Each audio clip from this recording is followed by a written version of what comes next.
আপনি কি জানেন কোন কোন সবজি খাওয়ালে আপনার বাচ্চার হাইট বাড়বে?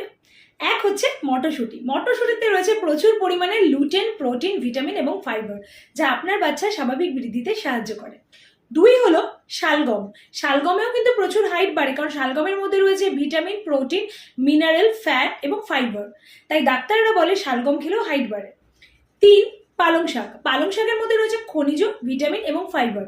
এই উপাদানগুলো কিন্তু হাইট বাড়াতে সাহায্য করে। চার হলো ব্রোকলি। ব্রোকলি তো জানেন এমনিই খুব টেস্টি, আর ব্রোকলি খেলে কিন্তু বাচ্চাদের যে বৃদ্ধি হরমোনের যে কার্যক্ষমতা সেটা কিন্তু বাড়ায়। পাঁচ, ঢ্যাঁড়স। ঢ্যাঁড়সের মধ্যে রয়েছে ভিটামিন, মিনারেল, কার্বোহাইড্রেট, জল আর ফাইবার। এটাও কিন্তু বাচ্চাদের গ্রোথ হরমোনকে খুব কার্যকর করে তোলে এবং বাচ্চাদের হাইট বাড়াতে সাহায্য করে।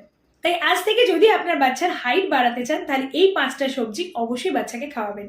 এইরকম বেবি কেয়ার রিলেটেড ইনফরমেশনের জন্য আমার চ্যানেলটাকে সাবস্ক্রাইব করুন। চ্যানেলের নাম Bengali baby care top to top.